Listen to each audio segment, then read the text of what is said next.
and welcome to another edition of Burton Borders. I nearly said football family. We haven't do that for ages, yeah. But anyway, guys, this is our daily transfer update.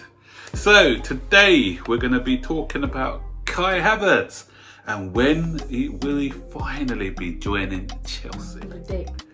And we'll also be looking at Tomori. Is he going to be the next defender out of Chelsea? Is he going to have glory? And then we're also going to be looking at our centre-back options, as well as and Jorginho as well. There's a story about Jorginho. And in other news, we've got Jesse Lingard, but yeah, he's not really news, is he? Anyway, before we get into the video, guys, don't forget to like this video, subscribe, and turn on all post notifications so you'll be notified when we make a video. Share this video to your friends and comment down below. And can we get this video to 100 likes? Okay, so relax, guys. It's happening. Some people are so impatient. So we've got this journalist, Fabrizio Romano. He's probably one of the best journalists out there, and people are badgering him. When's Havertz coming? When's Havertz coming? So we just want to show you a little clip of him. He was with a podcast called Zane. Remember? The Beautiful Game. The Beautiful Game podcast. So let's just show you this clip about what he said about when questioned about Havertz. What's happening with Kai Havertz? Obviously heavily linked with Chelsea. You've reported the story excellently. Is that deal looking likely? Needs time. I think it's so similar to Sancho's situation because the player has a total agreement with the club. The player wants to leave. In the case of Havertz, he is really determined to leave the club this summer. He wants to leave. He wants another option. Also because Bayer Leverkusen lever is different from Borussia Dortmund, so you can understand why a player like Kai Havertz is trying to join the Premier League club, like in this case of Chelsea, and he wants to leave. And Chelsea are speaking with Bayer Leverkusen to find an agreement. At the moment, there is no agreement between clubs, and the price Chelsea are going to offer to Bayer Leverkusen is around 80 billion euro, but in this moment there is no agreement. Also, as for Sancho deal, about the installments, about the add-ons, so they are speaking, and in the case of Bayer Leverkusen, they also have to play in Europe, so they need time to finalize this agreement. I think it's possible that it will be completed on next weeks because the player really wants to join Chelsea. He's passionate to join Chelsea, and Chelsea and Bayer Leverkusen are in contact. So the main target this summer for Chelsea, after signing Timo Werner, who's been a fantastic signing in my opinion, they are going for Kai Havertz. So anyway, guys, after listening to that clip now, a lot of people are still asking the question. So he's got so fed up of people. So I'm just going to put you a tweet of one of his responses to put as a question. So come on, as I've been saying Fabrizio Romano, Romano has been saying for ages now.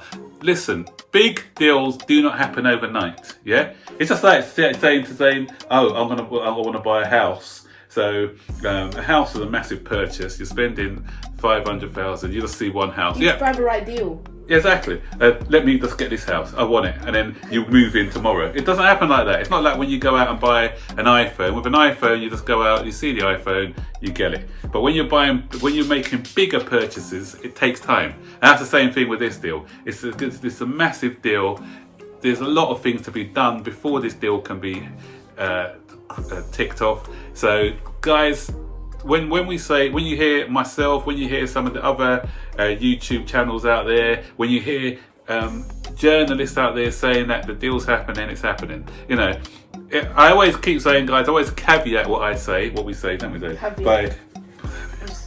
By saying it's not over till it's over, till he's actually signed a paper. Because I don't like saying done deals, but there's always that like 2% margin. There is also, it's not going to change his mind, but he could, for instance, he may be playing in the in the Europa League campaign that they're still involved in. He may break a leg or have a career-threatening injury. Hopefully not. I wish they just got knocked out, man. So exactly. Just relax and be on top of his game for hopefully when he signs. I know. So there's always going to be those little things that can prevent a deal from happening. But apart from that, it's not a massive. What's it saying? What's your confidence level? It's 98%. It has been at 98% for a while now. and it's still going to be at 98%. He's coming, guys. It's just a matter of when, not if. It's a matter of when. The date is that he's gonna be probably coming after they finish the Europa League campaign. So that's to look forward to. So once they finish the Europa League campaign, I'll say give it an extra week maybe, and then he'll be rocking up in blue. And so, because he's going to be our player, we did a little scouting. We had to look at our loanees, didn't we, to see how they're getting on. So as he's loaned out at the moment to Bayer Leverkusen, we watched him yesterday, Zane, and I like what I see. I liked what I saw before, but even yesterday I was watching him more with a critical eye, and this guy is great, That piece of skill he just did, like to get around with players, is so professional. Yeah, but what I do like, he's just so calm, and these good players have so much time on the ball, so much composure. This guy's got so much. He exudes confidence as well. He looks like he's got all the time in the world. He had a shot in the first half that hit the post, great volley, hit the post or crossbar. A lot of people may go on about the 2 chances that he missed. He missed 2 one-on-ones. But there's going to be a bit of rustiness in his game. He hasn't played for 4 weeks. First of all, he's young. He hasn't played for 4 weeks, so he's not even a striker. So. Yeah, but I like his for someone who's not a striker as well. He can play as a striker. But what I did like is some of his off the ball running. His running off the ball, and he made a brilliant run to get into the position in the first place for the first shot where he knocked wide. So his movement is excellent, So he can, and his work rate as well, because I saw him helping out sometimes in the defence. And his passing, that sublime pass he did to that guy, the French guy who scored the goal. I can't remember his name. Anyway, you know the guy. So it was a great pass, and he hit it the first time volley over the bar. So he's got vision as well. So he's got everything that we're lacking.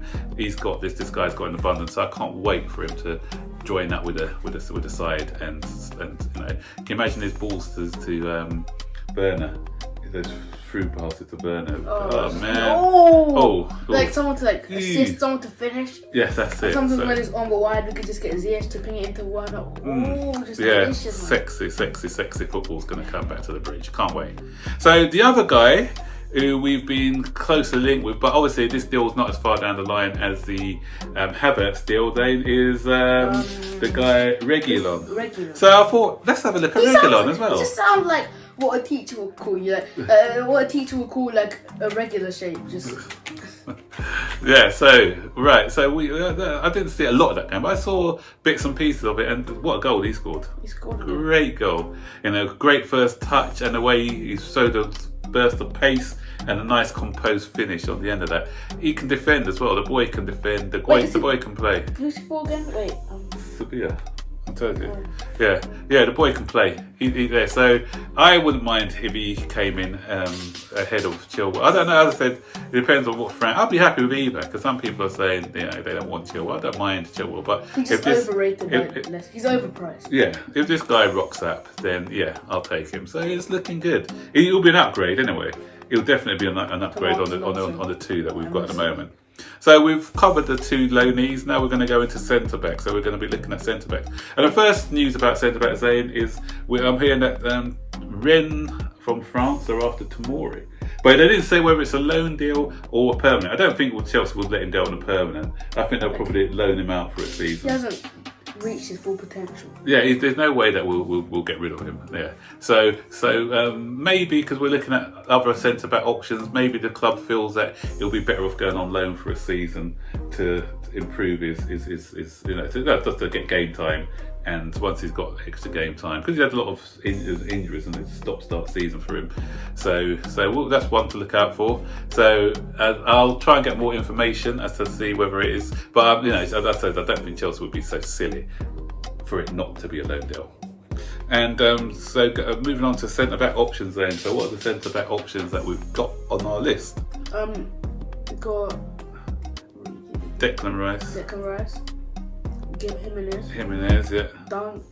And Tarkovsky. Yeah, so those are the ones according to the Athletic online newspaper. These are the 4 defenders that Chelsea are keeping a close eye on. I did a video on Jimenez, Atletico Madrid centre half. Good player, a very good player. Also did something on Lewis Dunk. So if you want to see the Lewis Dunk video, you can have a look at that. Yeah, and Declan Rice, I've spoke a lot about Declan Rice already, so I'm not going to just carry on the conversation. You can look at past videos. So the one we haven't spoken about today is Tarkovsky. Is it Tarkovsky? Is it how to pronounce? Yeah. So he's the one who plays for Poland. Oh no. No, he's English. Well, how is he English? He's English. Tarkovsky. He's in England now. Yeah, but he's always like a Polish. But no, that's a bit generalising there. So he could still be English or born in England. Yeah. I know, but usually. Anyway. Right, so he's the Burnley centre back. Good player, very good player. He used to play for Burnley actually, for Brentford actually, back in the day. So yeah, I don't know. He's about 26 or 27 maybe. I don't know. You said back in the day. No, he used to play for Burnley. Yeah, but he's what's this Brentford? He's a solid centre back. So he's good. Brentford. Well, I'm mixing them up. Burnley. 2 Bs. Burnley don't concede a lot. Best Bs of They're all. quite solid actually, and they're quite solid actually. Nick Pope, another one who's we've been linked with, and he's been nominated. He's one of the 6 players who've been nominated for Player of the Year this year. So they've got quite a strong defence, and he's part of the reason for their strong defence. And he's also somebody who's comfortable at taking the ball out from the back as well. So he's England international as well. So yeah, so that's another interesting option on the bench. On the bench. I'm doing the B's again. So which one would you like out of those 4? Rice, Jimenez, Dunk, or Tarkovsky? Which one? You decide. Let us know. Comment below. And Jorginho's agent has come out today and said that he'll be open to a move. He's been heavily linked with Juventus, so that's another one to look out for. Juventus have just bought the guy from Barcelona, though, haven't they? Arta. So whether they still want Jorginho, I don't know whether, but I'm sure there's some suitors in Italy who may take him. And the final story, we always like to leave you with a non-Chelsea story as well. And this is kind of a non-football story as well, because it's about Jesse Lingard. Jesse Lingard, the guy is I don't know what he's doing. He's pretending to have a football career. He's just famous for dancing. Yeah, I don't know. Yeah, and doing he's more of a he's better on social media than he is as a footballer. He's an influencer. But he's somebody who Manchester United have now required surplus to requirements. Not surprising because he hasn't done great things there. So he's on the transfer list. So he'll probably end up with somewhere like he's just got promoted. Fulham. Somewhere like Fulham would take him, probably that level. Yeah. Or Everton or one of them teams. He'll probably be benched. Yeah, he could be at Everton, couldn't he? Because like they take people like average players like Iwobi and people like that. So maybe Everton. Yeah, so guys, comment below. We'd like to see your comments on the centre back options, like we said. Did you watch the game for Havertz and Regular? What did you think of their displays yesterday? And what do you think about the news that he's coming? When we don't know, but he's coming. So guys, don't forget to like this video, subscribe to the channel, turn on all post notifications so you'll be notified when I make a video. Share this video and comment down below. Remember, 100 likes, please can you smash the like. Alright, take care guys. Enjoy your weekend. Bye bye.